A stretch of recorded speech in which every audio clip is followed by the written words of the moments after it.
Many of you who watch this channel will know that I have proudly held my first ever real-life pro wrestling title. I have been part of the Ego Tag Team Champions for months, all of this year in fact, and this weekend, because we were screwed over by management over there.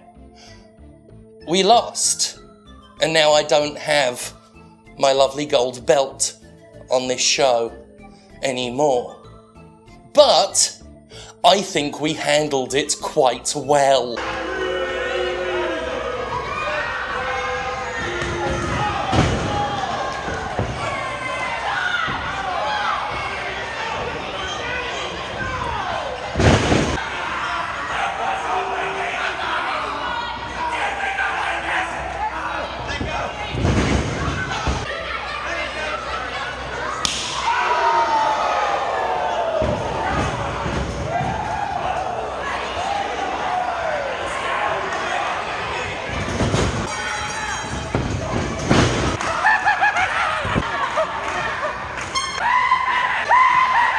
We handled it very well, and we are very well adjusted. Anyway, here's video games. There's been a lot of talk about unionisation in the game industry over the past few months. The closure of Telltale Games and the resulting revelation that overworked staff wouldn't be getting money they were owed made the concept of an organised workforce in video games too important to ignore. Telltale, for those who don't remember, closed down, owing quite a few employees quite a bit of money, a fact made worse by the studio's embrace of crunch culture, where workers were expected to stay late on rushed projects, with some staff working through the night, often having to stay in the office until 2 AM at least. Since then, people have been more sensitive than ever to the treatment of employees in the game industry, which is a good thing. I mean, the sensitivity is a good thing, not the treatment of workers, which can actually be quite a bad thing depending on the studio. Rockstar was blasted for boasting of 100-hour work weeks in the development of Red Dead Redemption 2, while BioWare was rightly raked over the coals for perpetuating the myth of BioWare magic, the idea that a game can be an unfocused, meandering mess so long as everything comes together in the hurried, stressful final months. It's not mismanagement, it's BioWare magic!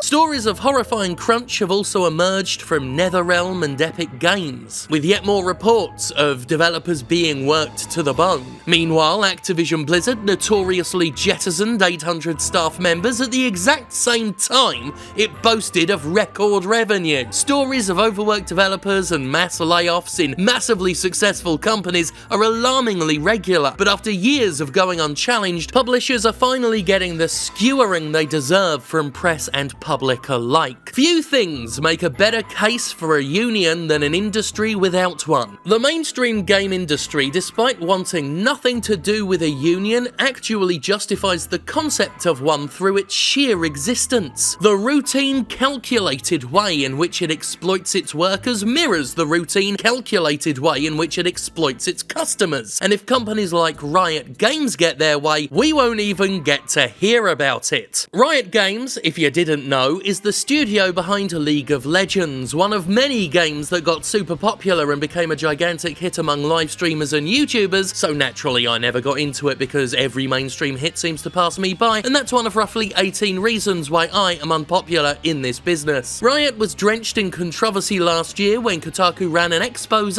based on interviews with dozens of current and former employees, detailing a culture of sexism and in some cases, straight up harassment. Depending on who you ask, Riot Games is either a great place to work or a suppressive nightmare, and I believe both portrayals of the company to be true depending on perspective. Indeed, some of the worst places I've worked also had plenty of staff who were treated just fine depending on who they were friends with or what they did, and sometimes I was the one who thought a company was great because I was treated well, only to see others later complain about how they got fucked over. In any case, the stories that emerged from Riot's work environment were disturbing. Women have reportedly been passed over for promotion and had their ideas ignored until said ideas were presented by men. In job interviews, women are said to have been grilled extra harshly to discover their credibility as a nebulously defined core gamer, with one story stating that such core gamers need to play, and I quote, real games like Call of Duty.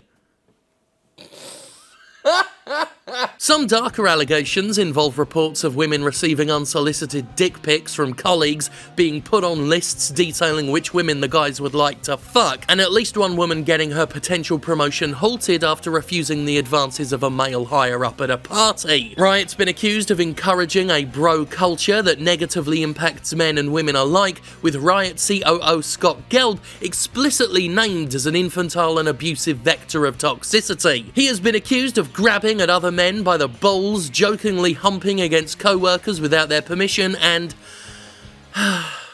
farting on people. In response, Riot would suspend Gelb without pay for 2 months and has promised to do better in future, attempting to positively address its approach to diversity and fair treatment. But like my old grandmother used to say, you can't just pop a fart back up a COO's anus, especially when Riot has recently caught more heat for trying to stop its workforce having its day in court. A lot of the story surrounding Riot grimly sounds like a typical bro-led tech startup, the type of overtly casual meritocracy of ideas and free spirit that sounds good in theory, but rarely translates to a workplace that makes practical long-term sense. An overwhelming majority of male workers with their in-studio coffee shop and campus grounds, a culture more akin to a college fraternity than a real workplace, where people get heard by shouting down their colleagues, and indeed where a top executive can think nothing is wrong with sexually assaulting people for a joke. The problem with all of these frat-style startups that we hear about so often these days is simple. Animal House is a fun film.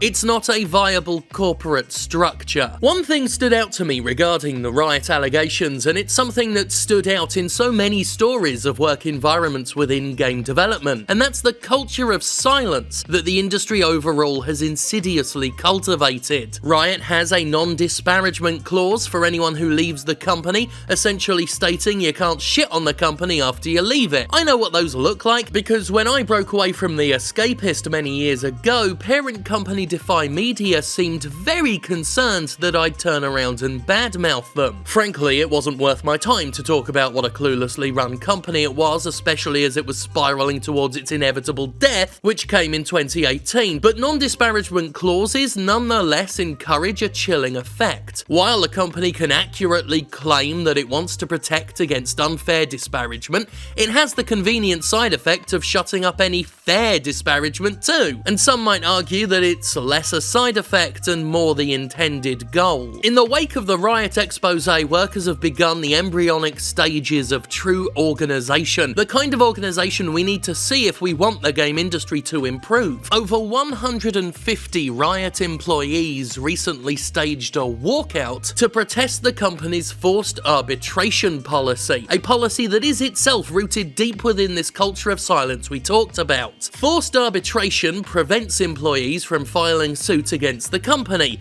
instead having to argue their case with, well, an arbitrator, as the name would suggest. This means current workers at Riot cannot take the company to court, which not only keeps Riot legally off the hook, but helps keep a lid on any negativity. If stories of abuse and discrimination are kept behind closed doors at arbitration, we sure as shit don't get to hear the details. It's telling that Riot, which is apparently trying to improve its workplace in the wake of Kotaku's story, has exempted new hires from forced arbitration, while current employees, those who had worked in a reportedly more toxic environment and therefore would be more likely to have complaints, don't have the same freedom to take their issues to a courtroom. Oh, funny how that works out.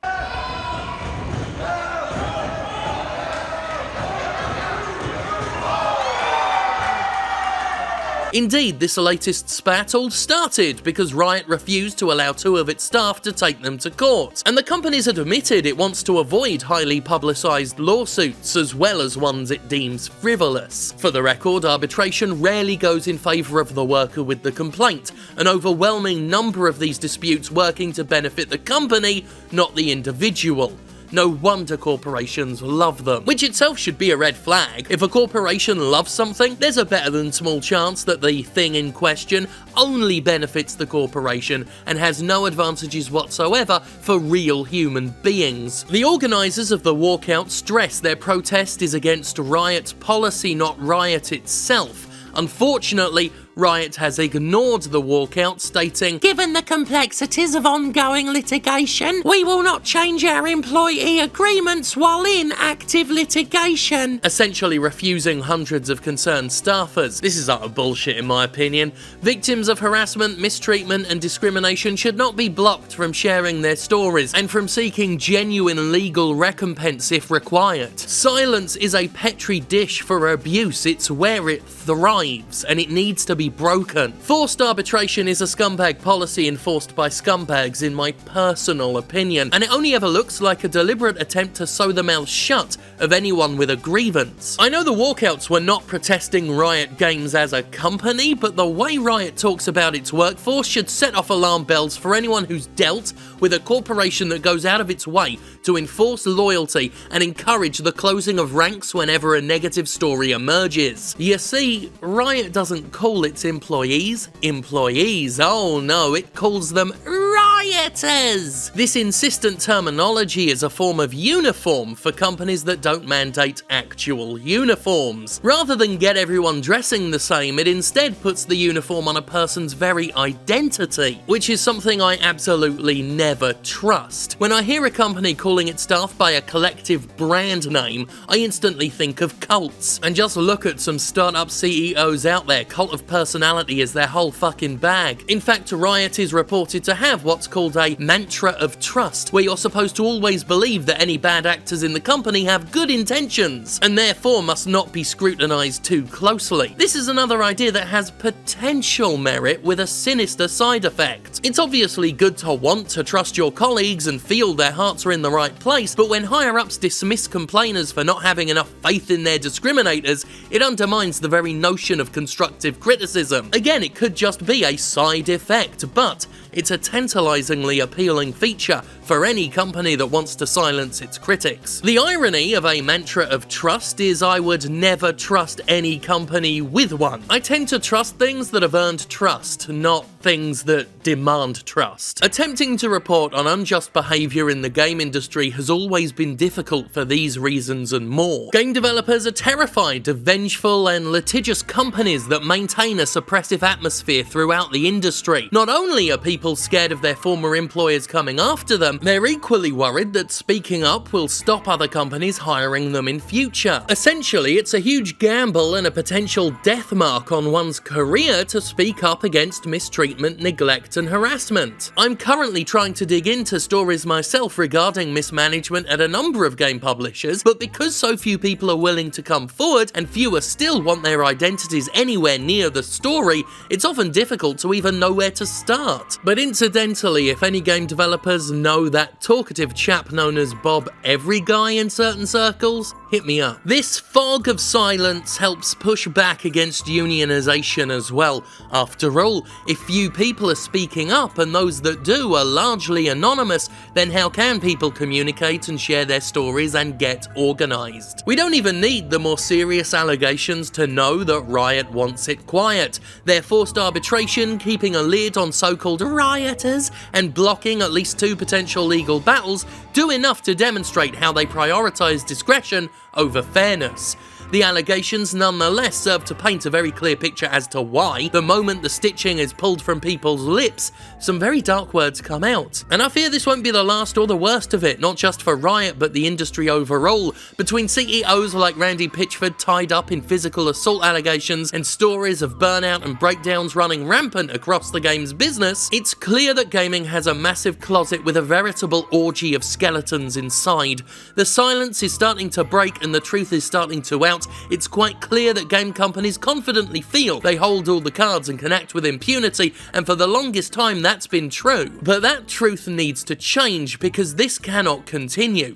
The game industry needs kicking onto its back, and we need to see all the slime and the muck and the filth that cakes its underbelly, because it's there.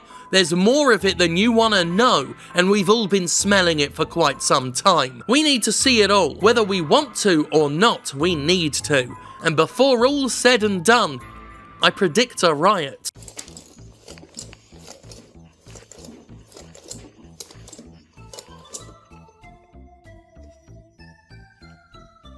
Anyway, As we've explained many times here on the Jimquisition, the mainstream video game industry routinely displays contempt for its very own audience. So why wouldn't it display that very same contempt towards its own staff? And we're seeing more and more just how brutally true that is. And as I've tried to explain in this video, the worst part isn't just that the workers have been allowed to suffer in silence. It's that in many cases they've been made to suffer in silence, forced to suffer in silence. The industry has clamped their mouths shut, and now only a handful of them speak out under the protection of anonymity because they could lose their current jobs, or other companies will see them, quote unquote, disparage a former employer and not hire them, and they have just torpedoed their own career. And that has to change. There has to be some level of protection greater than anonymously sending in tips and stories to games journalists. Which, don't get me wrong, right now that is very important, and I'm so glad that games media is covering this where and when it can. The reports Kotaku have done have been excellent and have shone an uncomfortable light onto the game industry, which is exactly what all good journalism should do. Where there is, dark, grotty things to expose, shine that flashlight all over it. That's fantastic, but it shouldn't have to be this way.